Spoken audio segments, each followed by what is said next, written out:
this my kitchen. तुमच्यासोबत share करणार होती, पण अचानक जे माझं कामाचं प्लॅनिंग होतं ते मला चेंज करावं लागलं. तर त्यांना साताऱ्याला त्यांची 1 वर्षाची नात आहे, तर त्यांना ते फ्रॉक शिवून न्यायचे त्यांच्याकडे हे आणि कसं मग नाराज नाही करता येत. तर सर्वात आधी मी काय करते, जी फ्रॉकची जी वरची चोली असते ना ती कटिंग करून घेते. आणि आपल्याला जर कस्टमर टिकवायचं असेल तर आता शोल्डर 4 घेतले, तेवढंच इकडनं पण 4 इंच घेणार आहे.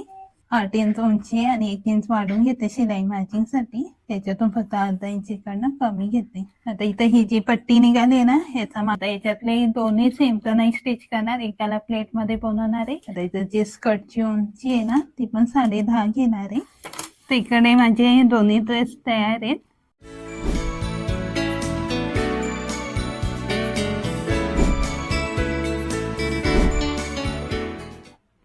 Hi guys, this is my kitchen. Me window मध्ये बसले. There my toys. Hi, there my कपाट आहे. नमस्कार, कसे आहात सगळे? आणि जसं कालच्या व्हिडिओमध्ये मी सांगितलं होतं की जे प्रिन्स कटचं जे फ्रंट पार्ट आहे ते कशा प्रकारे मी स्टिच करते आणि त्याचबरोबर बॅगनेकची डिझाईन होती ती तुमच्यासोबत शेअर करणार होती, पण अचानक जे माझं कामाचं प्लॅनिंग होतं ते मला चेंज करावं लागलं. आता इथे जर बघितलं ना तुम्ही तर हा मी आजच ब्लाऊज कटिंग केला होता, याचा व्हिडिओ पण तुम्ही बघितला असेल. पण आता हा थोडा मला काम बाजूला ठेवून एक अर्जंट काम आलेलं आहे. तर हा जे पीस आहे ना तर याचे 2 फ्रॉक शिवायचे आणि हे ज्या कस्टमरचं आहे ना त्यांना ना संध्याकाळपर्यंत 9 वाजता साताऱ्याला जायचंय. तर त्यांना साताऱ्याला त्यांची 1 वर्षाची नात आहे, तर त्यांना ते फ्रॉक शिवून न्यायचे. त्यांच्याकडे हे पीस होतं तर ते म्हणाले की मला ते शिवून, तर त्यांना आता 2 तासात मला द्यायचंय शिवून. तर मग बघू याची कटिंग मग तुमच्यासोबत शेअर करते. इथे मी डेट पण लिहिलेली आहे 18 तारीख आजची. ते आता कटिंग करून 2 तासात शिवायचंय. पुन्हा अखंड पीस आहे त्याचे 2 फ्रॉक शिवायचा आहेत. तर हे कसे माझे रेग्युलर कस्टमर आहेत आणि त्यांना आता अचानक गावाला जायचं ठरलं असल्यामुळे आणि नातीला फ्रॉक पण घेऊन जायचं, तर त्यांच्याकडे पीस असल्यामुळे ते बोलले अर्जंटमध्ये मला शिवून दे. आणि कसं मग नाराज नाही करता येत, तर त्यांना नाही म्हटलं असतं तर मग ते नाराज झाले असते. आणि बोलली जाऊ दे फ्रॉक येतं मग 2 तासात शिवून देते त्यांना. म्हणून मी काय केला, हा ह्याची डेट नंतरची आहे, मग हा मी उद्या याचा व्हिडिओ तुमच्यासोबत शेअर करेन.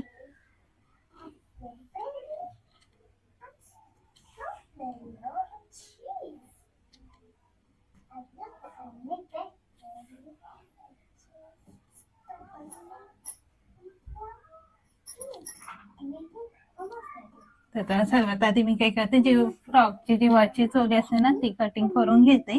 आणि इथं मी माप लिहिलेली आहेत, जे 1 वर्षाच्या बेबी फ्रॉक साठी लागतात ती माप.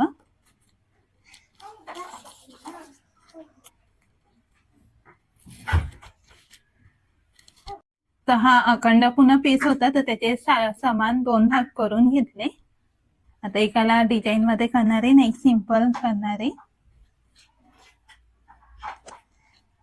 आता हे कसे माझे रेग्युलर कस्टमर आहेत आणि त्यांचं अचानक जाणं ठरले गावाला आणि त्यांची काही 1 वर्षाची नात आहे, तर त्यांच्याकडे पीस होता तर ते म्हणाले का मग याचा मला फ्रॉक शिवून दे, मग मी ते घेऊन जाते नातीसाठी. आणि रेग्युलर कस्टमर असल्यामुळे कसं त्यांना नाराज पण नाही करता येत.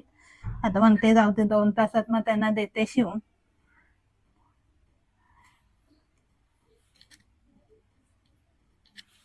आता इथे मी ना असं 2 पार्ट करून घेतले आणि हे जे खालचा स्कर्ट असतो ना घेर ते 10.5 इंचाचं घेते. माझा वरचा भाग राहील त्याच्यात चोली कटिंग करणार आहे वरची.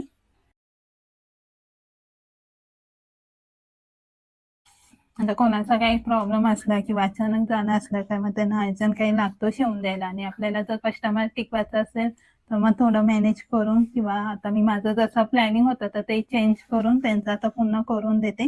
आणि यामुळे काय होतं, जे आपलं ग्राहकांसोबत कस्टमर सोबत जे नातं असतं ना ते चांगलं राहतं.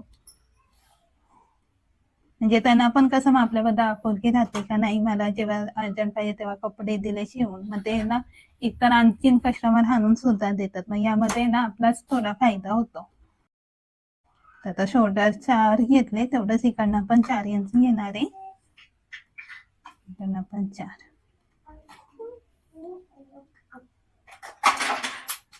म्हणजे चेस्ट 5.5 घेऊन पुढे 2 इंच वाढवते शिलाई मार्जिनला.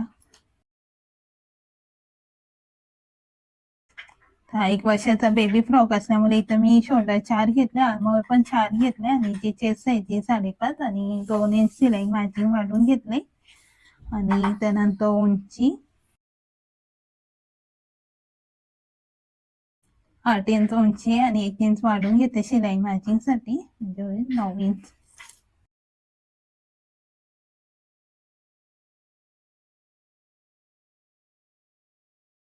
त्याच्यातून फक्त अर्धा इंच इकडनं कमी घेते.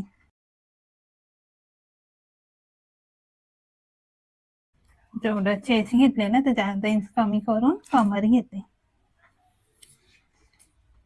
आणि थोडं इकडनं असं गोलाईमध्ये शेप देते.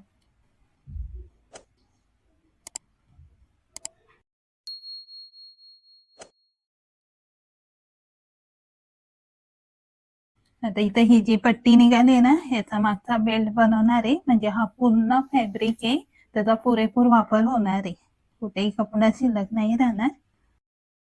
आणि जे पण एकसारखे 2 भाग करून घेते. आता याच्यातले दोन्ही सेम तर नाही स्टिच करणार, एकाला प्लेट मध्ये बनवणार आहे आणि एक आहे ना बॉक्स प्लेट मध्ये फ्रॉक बनवते. म्हणजे दोन्ही लुक आहेत ना ते वेगवेगळे येतील. कलर सेमच आहे ना पुन्हा दोघांचा लागला.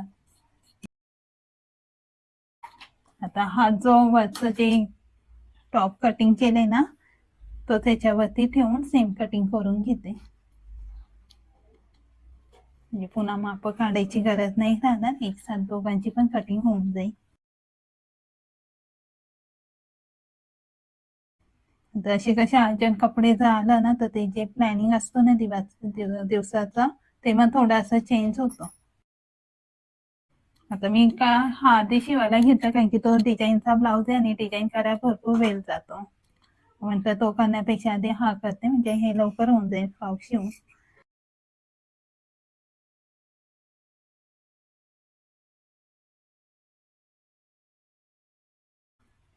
आता इथं जी स्कर्टची उंची आहे ना, ती पण 10.5 घेणार आहे. ते जे खालचं स्कर्ट घेर आहे ना, त्याची उंची 10.5 घेते. तिथं जरा कपडा वर खाली कमीच असते, ते सरळ आधी कटिंग करून घेते.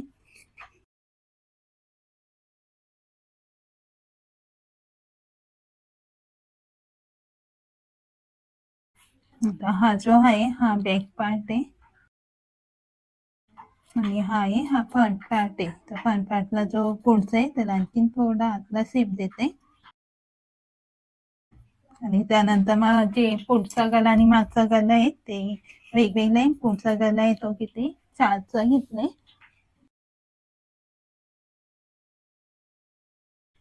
तर हा पुढचा गला आहे ना, हा 3.5 घेते, म्हणजे त्या 3 इंच होईल. आणि याची गला रुंदी 2 इंच घेते.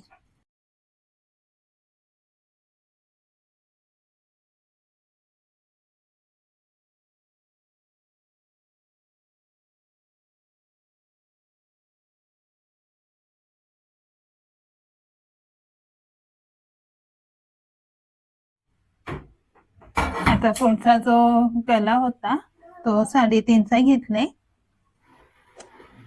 गल्याची लांबी, आणि इथं आता गल्याची लांबी 3 घेणार आहे आणि मागच्या बाजूला बटन लावणार आहे.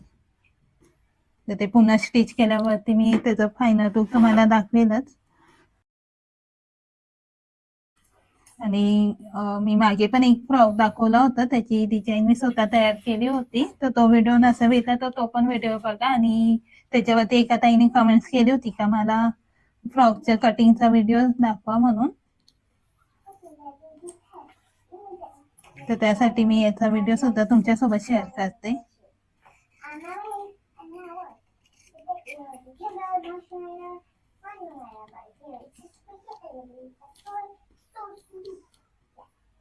तर फ्रॉकची झाली पुन्हा कटिंग.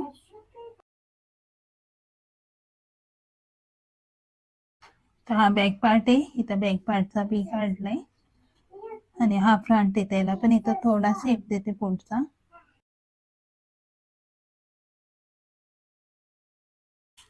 आणि याचा पण जी गला रुंदी आणि लांबी आहे ती त्यानुसारच सेमच ठेवणार आहे. 3.5 आणि गला रुंदी 2 इंच.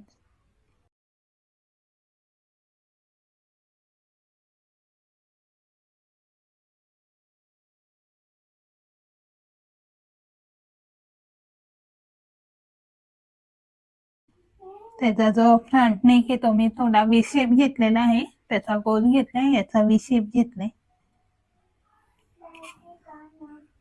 कसं दोन्ही पण जरा वेगवेगळं चांगलं दिसेल. आणि याचा मागचा गोलच ठेवणार आहे.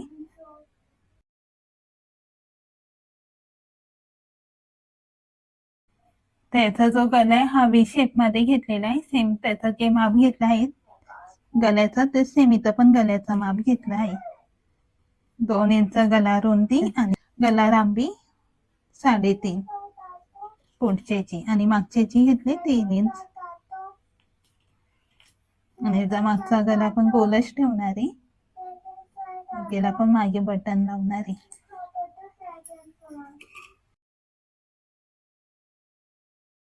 रात्री मी 15-20 मिनिटांमध्ये हे दोन्ही फ्रॉक कटिंग केले. आता इथे स्टिचिंग पण करते आणि माझा फायनल लुक तुमच्यासोबत शेअर करणार आहे. तिकडे माझे दोन्ही ड्रेस तयार आहेत आणि आता फक्त यांना बटन लावायचे, कारण की मागे ना बटन केले, तेवढे फक्त बटन लावून घेते. आणि हे शिवायला फक्त मला 1.5 घंटे लागले. संध्याकाळी 4 वाजता घेतलं होतं कटिंग करून आणि 1.5 तासात झाले दोन्ही स्टिच करून. तर मी तुम्हाला आता फायनल लुक दाखवते, पण त्याआधी हे बटन आहे ना बटन लावून घेते.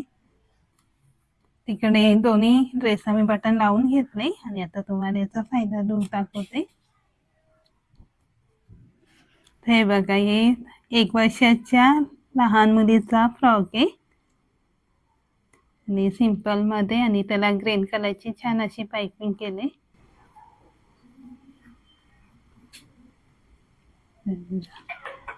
आणि मागे पण याचं बटन लावले आणि बेल्ट पण, आणि खालून पण त्याला अशी ग्रीन कलरची बॉर्डर लावले.